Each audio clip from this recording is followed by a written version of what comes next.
Salut, Dorsey Padono, CEO de Ubuntu International Tech Company, situé dans la très belle ville de Dinan, qui est la capitale de la province de Shandong.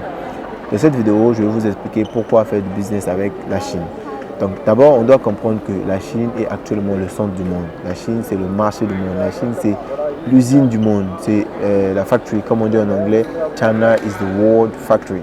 Donc ça veut dire que la Chine est l'usine du monde. Donc tout se produit maintenant en Chine. Pourquoi? Parce que la Chine a une énorme population. Et puis le coût de production en Chine est le plus bas au niveau du monde. Voilà. Donc si moi je veux ouvrir mon usine au niveau de la France, le coût de production d'un produit peut me coûter exemple 10 euros. Mais la même usine, si je viens ouvrir ça au niveau de la Chine, le coût de production d'un produit peut me coûter 2 euros. Donc vous voyez la différence de la marge. Donc même les usines françaises, américaines, voilà, canadiennes, la majorité se déplace pour venir ouvrir les usines au niveau de la Chine ici parce que le coût de production est bas. Après, le prix à la revente, il est élevé et puis tu arrives à te faire une marge énorme.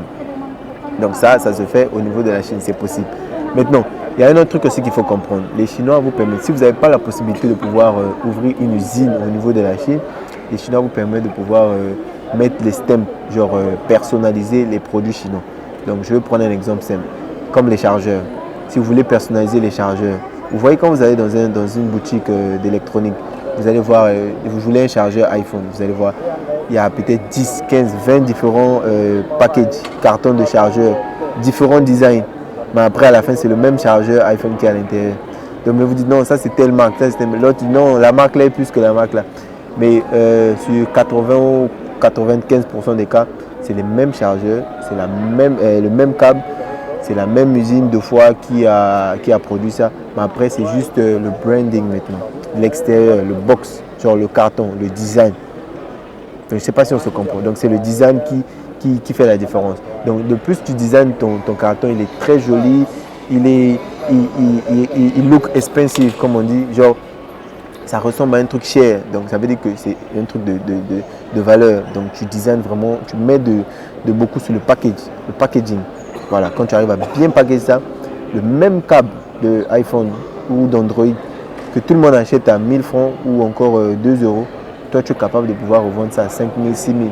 Parce que quand la personne voit le package, la manière dont le câble il est emballé dans la boîte, même le prix, la personne est satisfaite de payer le prix en fait. Donc la Chine permet à ceux qui n'ont pas assez de moyens de pouvoir le faire. Mais donc quand tu viens dans ce genre d'événement comme la foire de Canton, tu as la possibilité de pouvoir rencontrer ces usines directement, discuter avec eux. Maintenant après, la seule condition c'est que quand tu es dans ce genre de transition, voilà, quand tu veux faire du personal branding, tu veux brand des produits, il y a ce qu'on appelle le MEQ qui s'impose parce que les Chinois ne peuvent pas. Tu ne peux pas vouloir acheter 10 chargeurs et puis tu dis moi je veux un paquet personnalisé, je veux mon logo, je veux ceci. Soyons sérieux, ça ne va pas forcément être possible parce que tu parles ici de 10. Donc du coup ça ne va peut-être pas passer. Si tu trouves une personne qui te fait 10, moi j'ai jamais trouvé. Donc voilà, je pense même pas avec 10 c'est peanut. Genre du coup voilà. Donc voilà, il y a le MEQ qui s'impose. Le MEQ va commencer peut-être à partir de 500. Bien de 1000, de 2000, 3000, 4000, 10 000. Donc là, tu peux maintenant dire, ok, voilà. Avec cette usine, le même chargeur, moi j'achète les câbles ici, ils vont me faire le package. Après, je prends les câbles, on met dans les packages, on emballe, on scelle et puis on envoie. Donc quand ça arrive au niveau de ton pays ou encore tu peux vendre en ligne ou sur place dans les marchés, quand les gens reçoivent le produit il est tellement bien emballé que quand tu dis le prix, tu donnes le prix du produit. Voilà, au marché, le produit coûte, un câble normal, iPhone, ça coûte quoi, 1000 francs, 2000, mais toi, tu vends ton câble à 5000. Mais les gens vont payer, ceux qui veulent investir, ils vont payer, ceux qui aiment les bonnes choses vont payer, parce que quand ils vont voir la qualité des finitions du package de ton produit, ça donne envie d'acheter. Je veux prendre un exemple banal, un exemple concret au niveau de l'Afrique, qui est le docteur Claudel. Vous voyez les produits Njoka. Njoka, c'est quoi? C'est la banane, non? C'est la banane grillée. Mais les mêmes bananes grillées, c'est quoi? 500 grammes de bananes, il est vendu, je ne sais pas, à 2500, 3000. Mais les mêmes 500 grammes de bananes, vous pouvez trouver ça chez la maman du quartier qui est vendue peut-être à 200, 250 francs CFA. Donc voilà. Donc, mais quelle est la différence entre Njoka et la maman du quartier? La différence, c'est que c'est le packaging que Dr Claudel a investi pour pouvoir obtenir le produit Njoka, qui est le produit fini. Mais la maman du quartier, elle ne veut pas investir sur le packaging. Elle fait ça juste comme ça, elle grille et puis elle met ça sur une assiette, plateau et tout. Voilà, quand tu viens acheter, il y a l'autre qui prend, on met un sachet, on prend, on te met. Voilà, pour ceux qui ont vécu en Afrique, ils savent de quoi je parle. Maintenant, après, pour ceux qui n'ont jamais vécu en Afrique, bon, je sais pas, vous ne pouvez pas comprendre, mais voilà. Vous êtes de l'autre côté. Au niveau de l'Afrique, les réalités ne sont pas les mêmes, et puis l'Europe. Donc c'est un peu ça. Donc c'est ça la différence, vous voyez, le branding. Donc Dr Claudel est capable de vendre un paquet de chips de 500 grammes à 1000 et quelques, 1500, 2000. Donc le même paquet de 500 grammes, tu peux trouver à 250, 350. Donc c'est ça la différence. Et puis regardez la marge qu'il est capable de se faire. Mais si je vous dis d'estimer le coût d'investissement du packaging qu'il a eu à faire, mais le coût d'investissement du packaging qu'il a eu à faire, il est comparé à la marge qu'il a mis, mais ce n'est pas comparable. Parce que quand tu investis comme ça, tu as la capacité de pouvoir exporter tes produits en Europe, en Asie, partout dans le monde. Tu as aussi la capacité de pouvoir les mettre dans les stands, dans les magasins de luxe. Parce que ton paquet, ça donne envie d'acheter. Donc voilà, si on va prendre un exemple simple. Vous êtes un ministre ou encore vous êtes un grand directeur de banque. Vous voulez manger les chips.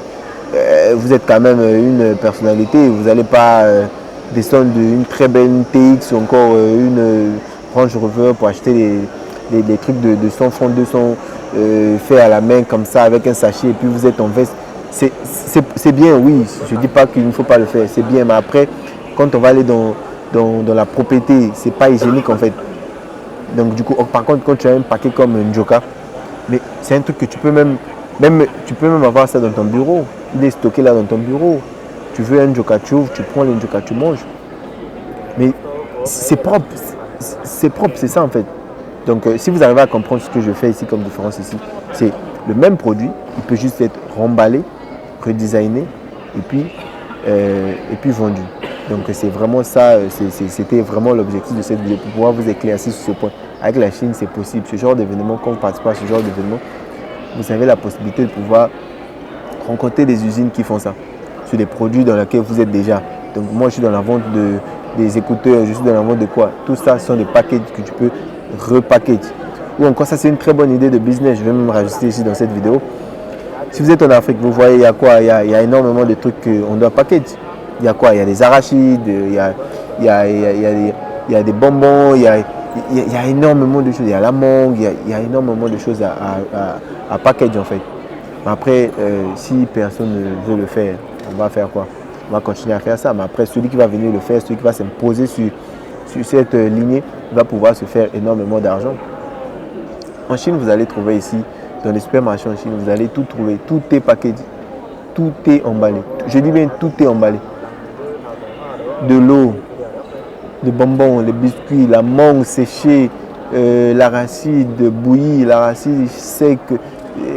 Vraiment, on parle de tout. Tout est packagé ici au niveau de la Chine. Donc si tu rentres dans un supermarché chinois, mais tu te dis, mais ici, les gars, ils ne blaguent pas. Même la noix de coco. Donc l'eau du coco est emballée dans une bouteille. L'eau du coco emballée dans une bouteille. On parle de quoi ici? Il y a un produit qui m'avait plus surpris, c'est la canne à sucre. Voilà, la canne à sucre, on a retiré et puis ils ont emballé la canne à sucre. Donc je vous dis que les Chinois sont à un niveau vraiment, on doit copier énormément des Chinois. Donc voilà, donc cette petite vidéo, c'était juste pour vous éclaircir sur certains points et puis vous dire que c'est possible, on peut faire énormément de choses, mais après, pour avoir toute cette possibilité ou bien pour comprendre toutes ces possibilités, il faut peut-être sortir hors de sa zone de confort ou bien encore sortir de l'Afrique ou efforcer de pouvoir sortir d'où vous êtes pour pouvoir voir ce que vous n'avez jamais vu. Parce qu'après, il y a des choses pourquoi il faut voir. Quand tu n'as pas vu, c'est difficile de croire. Mais donc, quand tu arrives dans ce genre d'événement, tu vas voir tellement de choses que quand tu vas quitter la Chine, tu vas changer. Tu seras différent. Tu auras cette possibilité de pouvoir faire ce que tu veux, quand tu veux, parce que tu as cette flexibilité de pouvoir réfléchir maintenant comme ceux qui sont au niveau d'ici. Donc c'est ça. Donc je pense bien que cette vidéo va éclaircir 2-3 personnes. Et puis pour les plus ambitieux, vous pouvez nous contacter. On peut vous accompagner dans tout ce qui est branding. Quand vous trouvez un produit, vous nous faites signe, on met les chiffres sur place, on analyse le produit, on discute et puis on trouve une solution pour pouvoir rebrand le produit. On va le package, voilà. Peu importe le produit, c'est possible de l'emballer et puis de le rendre propre et attractif. Vous avez la possibilité d'aller dans des bureaux, aller vendre de l'arachide. Si vous emballez bien l'arachide, vous avez la possibilité d'aller vendre même au ministère des produits que nous aimons énormément au pays, mais qui sont faits de manière pas hygiénique. Voilà, donc on se dit à très bientôt dans une prochaine vidéo. Ciao!